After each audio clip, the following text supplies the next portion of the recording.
ایک دفعہ کا ذکر ہے، ایک حسین جنگل میں جہاں سورج کی کرنیں درختوں سے چھن کر زمین پر روشنی پھیلاتی تھی، دو چھوٹے سے بلے رہتے تھے۔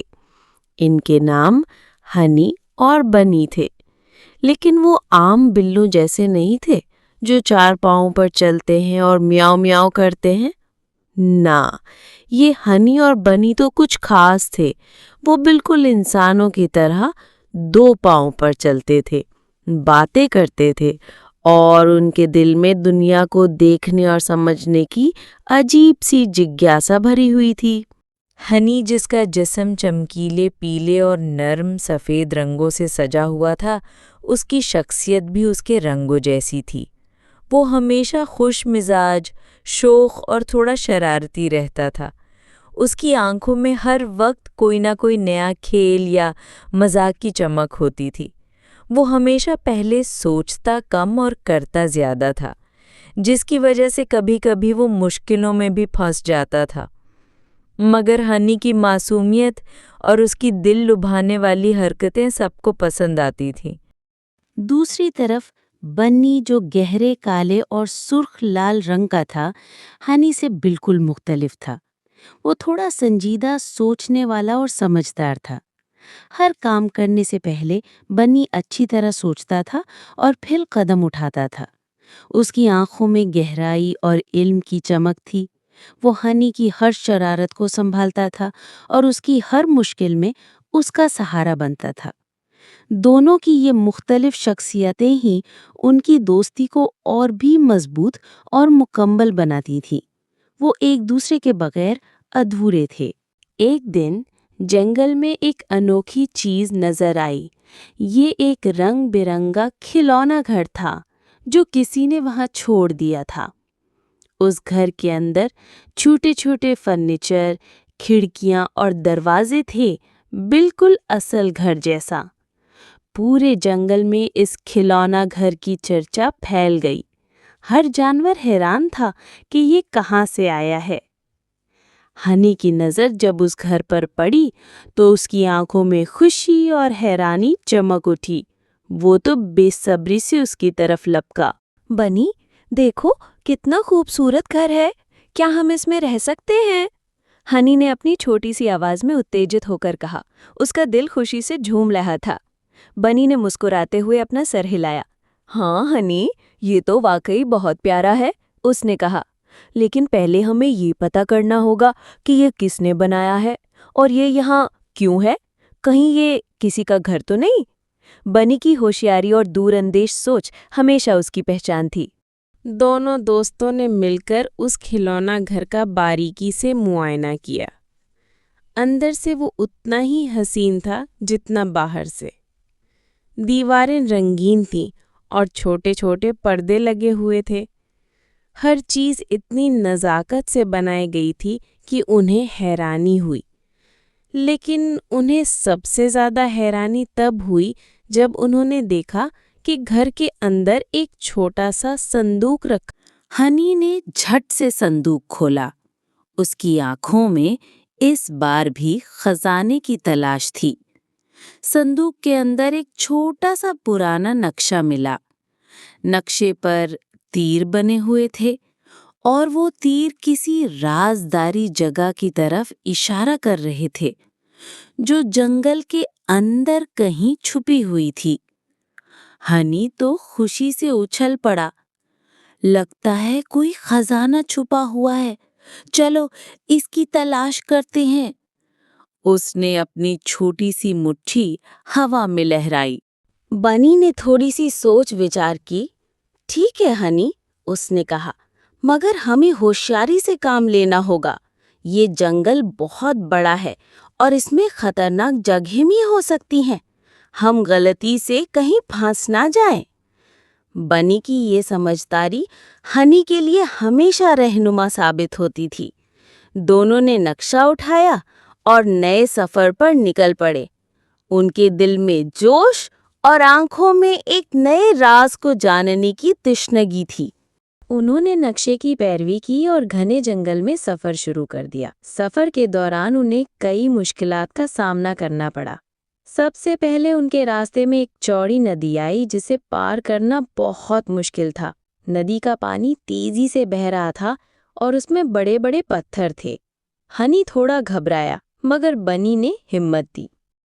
ہنی نے اپنی چالاکی سے کام لیا۔ اس نے ندی کے کنارے ایک ٹوٹے ہوئے درخت کو دیکھا جو آدھا پانی میں گرا ہوا تھا۔ اس نے بنی کو کہا، دیکھو بنی، ہم اس درخت کو پل بنا سکتے ہیں۔ دونوں نے مل کر زور لگایا اور درخت کو اس طرح ایڈجسٹ کیا کہ وہ ندی کے دوسرے کنارے تک پہنچ گیا۔ بڑی مشکل سے مگر وہ ندی پار کر گئے۔ یہ ان کے لیے ایک بڑی جیت تھی۔ ندی پار کرنے کے بعد وہ ایک گھنی جھاڑیوں میں پھنس گئے۔ جھاڑیاں اتنی گھنی تھیں کہ انہیں راستہ نظر نہیں آ رہا تھا۔ ہنی گھبرا گیا اور بولا، اب کیا کریں بنی، ہم تو یہاں پھنس گئے ہیں۔ بنی نے ہمت نہیں ہاری۔ اس نے اپنے دماغ کا استعمال کیا اور آس پاس کی چیزوں کا جائزہ لیا۔ اس نے دیکھا کہ جھاڑیوں کے درمیان ایک چھوٹا سا راستہ ہے جو شاید جانوروں نے بنایا ہوگا۔ بنی نے اپنی سمجھداری سے اس چھوٹے سے راستے کو تلاش کیا اور دونوں اس میں سے نکل پائے۔ ہر مشکل میں وہ ایک دوسرے کا سہارا بنے۔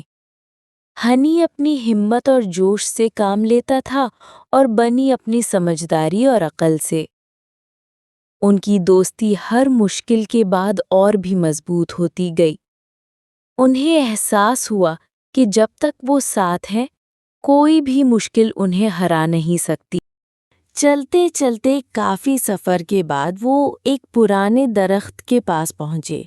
یہ درخت بہت بڑا اور قدیم تھا۔ اس کی جڑیں زمین میں گہرائی تک پھیلی ہوئی تھی۔ نقشہ اسی طرف اشارہ کر رہا تھا۔ درخت کے نیچے ایک چھوٹا سا سرنگ تھا جو گھنے پتوں اور مٹی سے ڈھکا ہوا تھا۔ وہ سرنگ اتنا چھوٹا تھا کہ صرف ہنی اور بنی ہی اس میں داخل ہو سکتے تھے۔ انہوں نے سرنگ سے گزرنا طے کیا۔ جب وہ سرنگ میں داخل ہوئے تو انہیں ایک چمکتی ہوئی چیز نظر آئی۔ سرنگ کے اندر روشنی کم تھی مگر وہ چیز چمک رہی تھی۔ ہنی اور بنی نے قریب جا کر دیکھا تو انہیں حیرانی ہوئی۔ یہ کوئی سونے چاندی کا خزانہ نہیں تھا، یہ ایک چھوٹی سی بہترین گھڑی تھی۔ اس گھڑی کا ڈائل چمک رہا تھا اور اس کی سوئیاں آہستہ آہستہ چل رہی تھیں۔ گھڑی کے ساتھ ہی ایک چھوٹا سا خط بھی رکھا ہوا تھا۔ ہنی نے وہ خط اٹھایا اور بنی نے اس کو پڑھا۔ خط میں لکھا تھا، جو کوئی بھی میری گھڑی ڈھونڈے گا وہ اسے اپنے پاس رکھ سکتا ہے۔ میں نے یہ کھلونا گھر بنایا تھا تاکہ میرے دوست اس میں خوشی سے کھیلیں۔ خط میں لکھا تھا کہ یہ گھر اور گھڑی ایک بچے کی تھی جو جنگل میں کھیلتے ہوئے کھو گیا تھا۔ ہنی اور بنی نے گھڑی دیکھی۔ انہیں پہلے تھوڑی مایوسی ہوئی کہ یہ کوئی خزانہ نہیں تھا، مگر پھر ان کے دل میں ایک عجیب سی خوشی اور سکون تھا۔ انہیں سمجھ آ گیا تھا کہ سب سے بڑا خزانہ سونا چاندی نہیں ہوتا، سب سے بڑا خزانہ دوستی، محبت اور دوسروں کی خوشی میں چھپا ہوتا ہے۔ اس بچے نے ان کے لیے خوشی کا ایک ذریعہ بنایا تھا اور انہیں ایک سبق سکھایا تھا۔ انہوں نے گھڑی کو اسی کھلونا گھر میں واپس رکھ دیا۔ ان کا مقصد اب یہ تھا کہ اگر وہ بچہ کبھی واپس آئے یا کوئی اور بچہ اس گھڑی کو ڈھونڈے تو اسے اپنی کھوئی ہوئی چیز مل جائے۔ وہ سمجھ چکے تھے کہ دینے میں زیادہ خوشی ہے بنسبت لینے کے۔ یہ ان کے لیے ایک نیا تجربہ تھا۔ وہ دونوں جنگل سے خوش اور مطمئن واپس لوٹے۔ اب وہ سمجھ چکے تھے کہ زندگی میں سب سے قیمتی چیز کیا ہے۔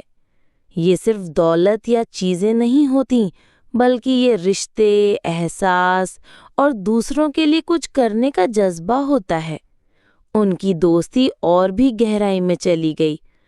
وہ صرف دوست نہیں تھے، بلکہ وہ ایک دوسرے کے ہم سفر تھے۔ ان کی یہ کہانی پورے جنگل میں مشہور ہو گئی۔ جنگل کے دوسرے جانور ہنی اور بنی کو مثال کے طور پر پیش کرتے تھے۔ ان کی دوستی، ان کی سمجھداری اور ان کی خوش مزاجی نے انہیں جنگل کے سب سے پسندیدہ بلے بنا دیا تھا۔ ہر کوئی ان کی طرح بننا چاہتا تھا۔ اور اس طرح ہنی اور بنی نے اپنی انوکھی دوستی کے ساتھ خوشنما زندگی گزاری۔ وہ ہر دن نئے تجربے حاصل کرتے، ایک دوسرے کا ساتھ دیتے اور سب کو خوش رکھتے۔ ان کی دوستی نے جنگل میں محبت اور اتحاد کا پیغام پھیلایا۔ وہ واقعی خاص تھے، کیونکہ وہ صرف بلے نہیں تھے، بلکہ وہ دو انسانی دل رکھنے والے دوست تھے۔